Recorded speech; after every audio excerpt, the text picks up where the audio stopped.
और बात करेंगे धनबाद लोकसभा सीट की। तो धनबाद लोकसभा सीट को लेकर समीकरण अभी तक स्पष्ट नहीं हो पाए हैं। बीजेपी की तरफ से ढुल्लू महतो को प्रत्याशी घोषित कर दिया गया है, लेकिन इंडी महागठबंधन की तरफ से कौन प्रत्याशी होगा ये अभी तक तय नहीं है। कई नाम चल रहे हैं, सरयू राय भी दावा ठोकते नजर आ रहे हैं, उनकी उम्मीदवारी को लेकर भी चर्चा हो रही है, लेकिन अभी तक कहीं कुछ स्पष्ट नहीं हो पाया है।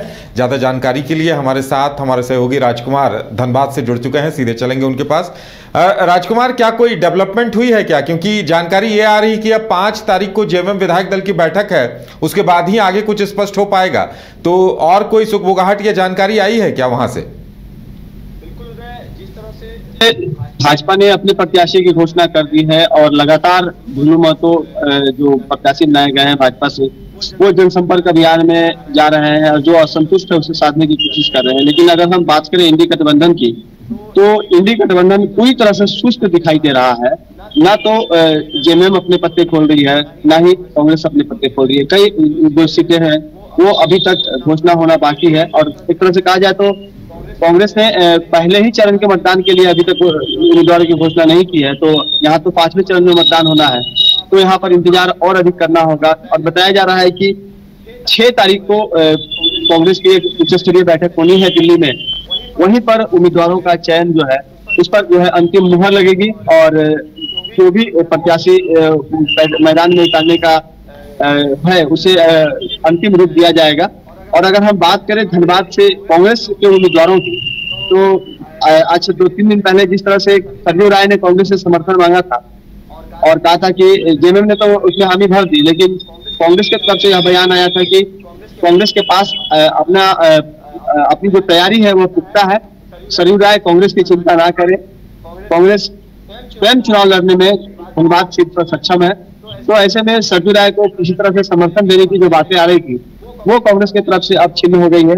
तो अब कांग्रेस का उम्मीदवार कौन होगा धनबाद लोकसभा क्षेत्र से, इस पर जो चर्चा है, अभी फिलहाल जो नाम आ रहे हैं उसमें पूर्व सांसद धनबाद से रह चुके चंद्रशेखर दुबे और हृदय दुबे का नाम भी अब प्रमुखता से आ रहा है और दौर में वो बहुत ही तेजी से आगे निकले हुए हैं। इसके अलावा धनबाद में से लोकसभा चुनाव लड़ने के लिए राजेश ठाकुर का भी नाम आ रहा है, जो कि धनबाद लोकसभा क्षेत्र में आते हैं और बोकारो में उनका निवास स्थान है। प्रदेश अध्यक्ष भी है कांग्रेस के, एक बड़ा नाम है वो। इसके अलावा जो बेरमो विधायक है अनूप सिंह, उनका भी नाम है, उनकी पति का भी नाम है और उनकी जो भाई है उनकी पत्नी का भी नाम है। तो ये 3 नाम और हैं। पूर्णिमा नीरज सिंह की जो संभावनाएं थी वो भी छीन हो चुकी है। पूर्णिमा नीरज सिंह को पार्टी ने उम्मीदवारी देने की सोची थी, लेकिन ऐसा सुनने में आया कि पूर्णिमा नीरज सिंह ने चुनाव लड़ने से ही मना कर दिया, वो कांग्रेस की तरफ से लोकसभा चुनाव नहीं लड़ने था।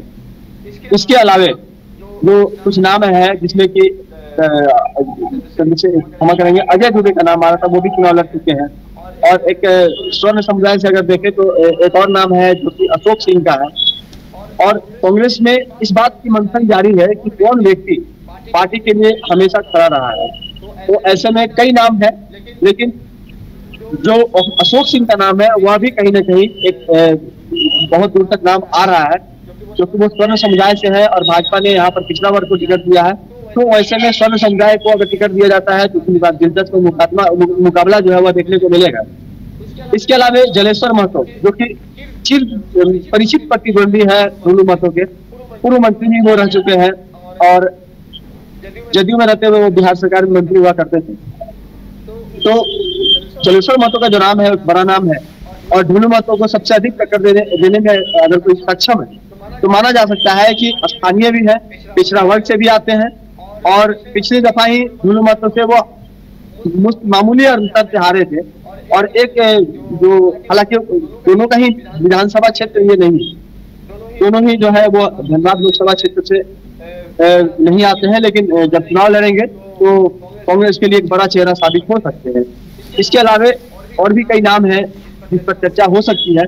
फिलहाल कई दावेदार अभी भी दिल्ली में डेरा जमाए हुए हैं। राजकुमार, यानी एक बात तय है कि सरयू राय को लेकर जेएमएम ने ये कह दिया था कि कांग्रेस अगर टिकट देगी तो हम सोचेंगे, कांग्रेस ने मना कर दिया है। ऐसे में अगर सरयू राय चुनावी मैदान में उतरते भी हैं तो कांग्रेस का प्रत्याशी देना तय है और इसका फायदा कहीं न कहीं ढुल्लू महतो को ही अंतिम तौर पर मिलेगा लगता है। देखिए, जिस तरह से सरयू राय ने चुनाव लड़ने की उतना पूरी तरह से नहीं की थी। उन्होंने कहा था कि मैं लड़ सकता हूँ, और ये तभी संभव है जब वो कांग्रेस से उनको समर्थन मिले, उनके समर्थन में कांग्रेस प्रत्याशी खड़ा ना करे, जेएमएम प्रत्याशी ना खड़ा करे, चूंकि यह गठबंधन के तहत धनबाद का सीट कांग्रेस के खाते में है। तो उस परिस्थिति में अगर कांग्रेस यहाँ पर प्रत्याशी देती है तो जो सरजू राय है वो चुनाव में खड़ा नहीं होंगे, उन्होंने पहले ही स्पष्ट कर दिया है। उनकी शर्त ही यही है कि कांग्रेस प्रत्याशी ना दी, तो इस परिस्थिति में सरजू राय का नाम हट ही जाएगा। दूसरी बात यह है कि धनबाद से सरजू राय को का जो यहाँ से जो इच्छा है चुनाव लड़ने की, वो पिछले 5 वर्षों से लगातार यहाँ पे लॉबिंग करते रहे और उनकी कोशिश थी कि वो भाजपा से चुनाव लड़े। इसके लिए उन्होंने उत्तर प्रदेश जाकर के कई बड़े नेताओं से संपर्क साधा और प्रयास किया कि मोदी जी से उनकी बात हो जाए, अमित शाह से उनकी बात हो जाए, उनकी जो बात है वो बन जाए, लेकिन किसी कारणवश नहीं बनी बात तो, और वह भाजपा से उम्मीदवार नहीं बनाए जा सके, भाजपा में उनकी वापसी नहीं हो सकी। कद्दावर नेता है, भाजपा से संघ से जुड़े हुए रहे हैं, संघी पुराने संघी भी है, वो जनसंघ के समय से भाजपा के साथ है, जेपी आंदोलनकारी भी रहे हैं, तो ये एक बड़ी प्लस पॉइंट थी उनके साथ। लेकिन कांग्रेसियों का कहना है कि अगर उन्हें जिता भी देते हैं तो वो बाद में जाके भाजपा ही बन जाएंगे, तो ऐसे में कांग्रेसियों का जो वोट है वो व्यर्थ चला जाएगा। इन तमाम बातों को देखते हुए भाजपा के खिलाफ अगर सरजू राय खड़ा होते हैं तो कांग्रेस उन्हें सपोर्ट नहीं करेगी, कांग्रेस अपना भी उम्मीदवार देगी। इस परिस्थिति में सरजू राय का चुनाव लड़ना बिल्कुल तय है, ऐसा नहीं कहा जा सकता। जी उदय। चलिए राजकुमार, हमारे साथ जुड़ने के लिए और तमाम जानकारी देने के लिए आपका बहुत बहुत धन्यवाद। तो धनबाद में क्या होगा अब लगता है 5 अप्रैल को जब जेएमएम की बैठक होगी और 6 को दिल्ली में कांग्रेस की बैठक होगी, उसके बाद ही स्पष्ट हो पाएगा कि प्रत्याशी कौन होगा।